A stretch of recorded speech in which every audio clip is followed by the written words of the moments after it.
नमस्कार मित्रांनो, मी गणेश मानकर इग्नाइट अकॅडमीच्या प्लॅटफॉर्मवर तुम्हा सर्वांचे स्वागत करतो। एक नवीन अपडेट तुमच्या समोर घेऊन आलेला आहे, ती म्हणजे समाज कल्याण विभाग यांच्या मार्फत जी भरतीची नोटीस आलेली होती 2024 मध्ये, नुकताच त्याचा निकाल लागलेला होता। आता या निकाल लागलेल्या उमेदवारांना जे आहे तर ते डॉक्युमेंट व्हेरिफिकेशन साठी बोलवलेलं आहे।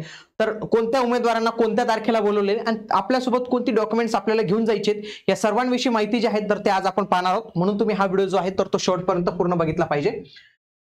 तत्पूर्वी मित्रांनो, सरस या भरतीसाठी आपण एक स्पेशल बॅच लॉन्च केलेली, जी तुमचे तलाठी, मनपा किंवा आगामी काळात जिथे हे 4 विषय असतील आणि सोबत चालू घडामोडी हा विषय असेल तर तिथं ही बॅच तुमची उपयुक्त जी आहे तर ती ठरणार आहे। म्हणून तुम्ही आजच हिला जॉईन करा।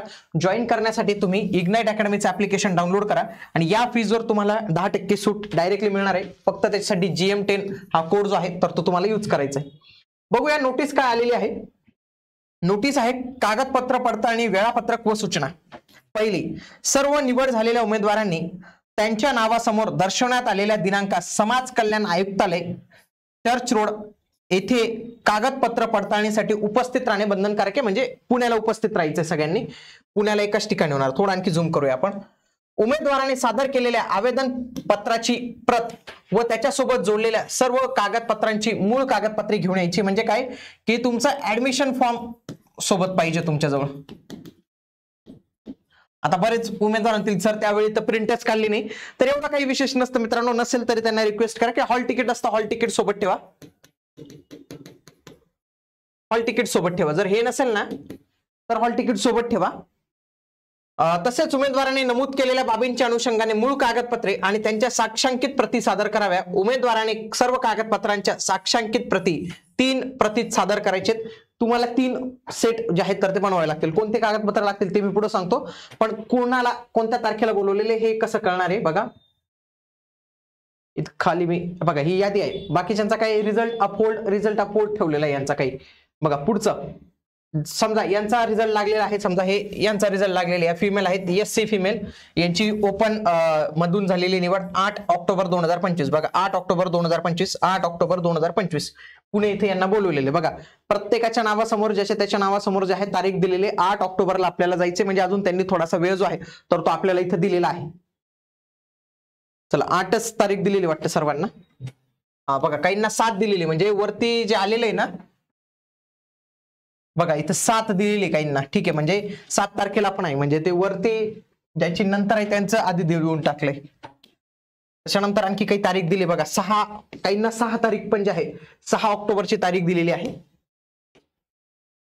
7, 8, 6, 7,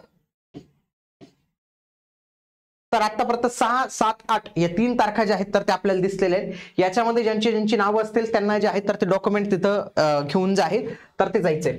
आता मुळात जे आहेत तर ते कोणती कागदपत्र तुम्हाला जे आहेत तर ते इथं लागू शकतात तर ते समजून घेणं इथं गरजेचं आहे। मेन म्हणजे तुम्ही फॉर्म भरताना जे काही दिले ना तेच लागतं, काही विशेष लागत नाही। सगळ्यात आधी तुमचा जे काही तुम्ही फॉर्म भरला होता फॉर्मची प्रिंट लागेल, तुम्हाला फॉर्मची प्रिंट लागेल।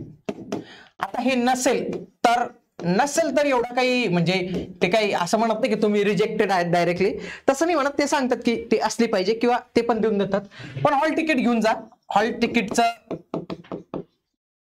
आता एखाद्याकडे हे आहे आणि हे नाही तर काही विषय नाही, आणि एखाद्याकडे दोन्ही नाही तरी काही विषय नाही, तरी तुम्ही जा तिथं, ते काही इश्यू नाही येणार याचा।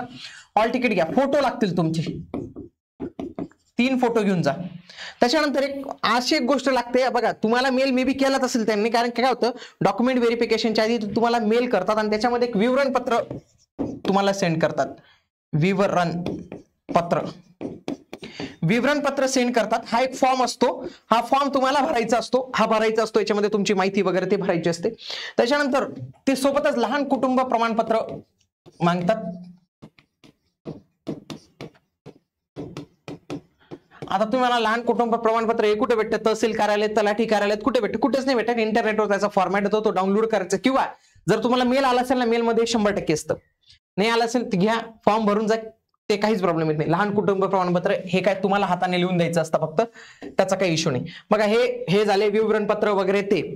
मेन ओबीसी कॅटेगरीला काय चेक केलं जातं माहितीये का? ओबीसी असेल, कोणी एनटी मधील असेल, कोणी बीजे मधील असेल, एनटीचे सगळे BCD सगळे, SBC मधील असेल, त्याच्यानंतर SCBC मध्ये असेल तर यांचं NCL प्रामुख्याने चेक केलं जातं.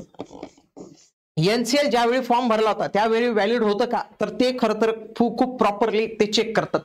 ही एक गोष्ट आहे. त्याच्यानंतर त्याच पद्धतीने EWS आहे. EWS पण त्या वर्षी व्हॅलिड होतं का, तर ते चेक केलं जातं. ज्यावेळी फॉर्म भरण्याची डेट होती त्यावेळी व्हॅलिड होतं का ते चेक केलं जातं.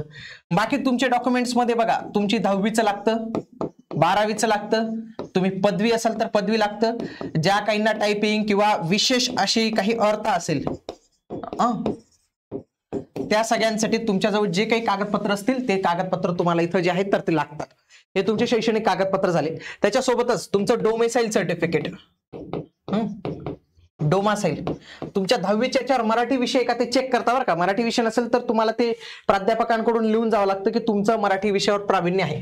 डोमेसाईल सर्टिफिकेट जे आहे तर ते लागतं. पुन्हा तुमचं ओळखपत्र म्हणून तुम्ही एक आधार कार्डचं झेरॉक्स जे आहे तर ते देऊ शकतात. त्यासोबतच TC किंवा शाळाचा दाखला घेऊन जा, शाळा सोडण्याचा दाखला, किंवा जन्मतारीखसाठी जन्म प्रमाणपत्र हे पण तुम्ही घेऊन जाऊ शकतात. पण ऑलरेडी 10वीच्या याच्यावर असते म्हणून तो काही प्रॉब्लेम नाही. आधार कार्डवरची बर्थ डेट ते शक्यतो कन्सिडर नाही करत, पण 10वीच्या याच्यावरती कन्सिडर करता. म्हणून जन्म प्रमाणपत्र TC हे पाहिजेच असं काही नसतं, पण हे पण सोबत जे आहे तर ते तुम्ही राहू दिलं पाहिजे. बाकी सगळं ओरिजिनल राहू दिलं पाहिजे. आता पुढे मेन आणखी काय चेक करता माहितीये का, की जात प्रमाण, तुमचं जातीचं सर्टिफिकेट, जाती ज्यांचं असेल बघा, जात प्रमाणपत्र, जात प्रमाणपत्र. आणि पुढचं जे आहे ना व्हॅलिडिटी. काही पोरांचा काय प्रॉब्लेम माहिती का, काही पोरांचा लय खतरनाक प्रॉब्लेम केलाय त्यांनी काय केलंय की कास्ट सर्टिफिकेट दोन काढून ठेवली होती. एक हरवलं असेल, दुसरं काढलं असेल, आणि या पहिल्या याच्यावरून व्हॅलिडिटी काढलेली. ही व्हॅलिडिटी कशावरून निघाली माहिती का, पहिल्या याच्यावरून निघालेली आहे. आणि त्यांच्याकडे आता काय असतं माहितीये का, हे 2 नंबरचं असतं आणि हे असतं, आणि ते लोक लगेच सापडून घेतात. अनुभव असतो, माहिती असतं, इथला नंबर चेक करतात, इथला नंबर चेक करतात, मिसमॅच होतं. आणि होतं बऱ्यापैकी उमेदवारांनी असंच केलेलं आहे.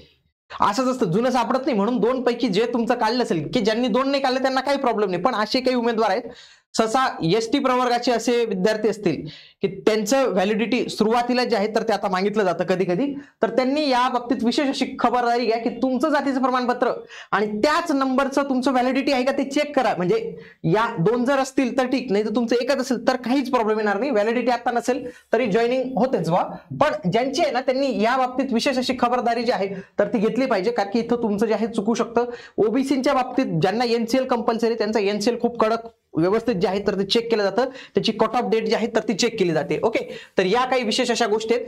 काही एवढं हार्ड डॉक्युमेंट व्हेरिफिकेशन नसतं, तिथल्या तिथे ते वेळ देतात तुम्हाला. तर या सगळ्या गोष्टी आहेत, तर या सगळ्या गोष्टी तुम्ही व्यवस्थित पद्धतीने लक्षात ठेवल्या पाहिजे. आणि त्यासोबतच मित्रांनो, तुमचं कोणी मित्र असेल, नातेवाईक असेल, तर त्यांना आपल्या चॅनल बद्दल तुम्ही नक्की माहिती सांगा. तुम्हाला देखील या चॅनलच्या माध्यमातून विविध अपडेट्स मिळाले असतील. तर आपल्या तुम्ही जर लाईव्ह सेक्शन मध्ये गेलात तर आपले विविध कंटेंटच्या सिरीज चालू असतात, जसं की धर्मादाय आयुक्त, तलाठी आणि इतर सरसेवेसाठी नुकतंच बाळासाहेब बोडके सरांची आपली वोकॅबची सिरीज सुरू केलेली आहे, की वोकॅबवर सगळ्यात जास्त भर दिला जातो TCS IBPS पॅटर्न मध्ये. तर ही वोकॅबची सिरीज तुम्ही पाहू शकतात. किरण सरांनी बुद्धिमापन रिझनिंगची सिरीज जी आहे तर ती सुरू केलेली आहे. अमोल सर सकाळी डेली जे आहे 8 वाजता करंट अफेअरची सिरीज घेतात. तर हे सगळे तुम्ही जे आहेत तुमच्या मित्रांना, तुमचं कोण नातेवाईक असेल, कोणी लहान भाऊ असेल, मोठा भाऊ असेल, जो कोणी अभ्यास करत असेल तर त्याला ही माहिती तुम्ही नक्की शेअर केली पाहिजे. भेटूया पुढील व्हिडिओमध्ये. तोपर्यंत जय हिंद, जय महाराष्ट्र, धन्यवाद.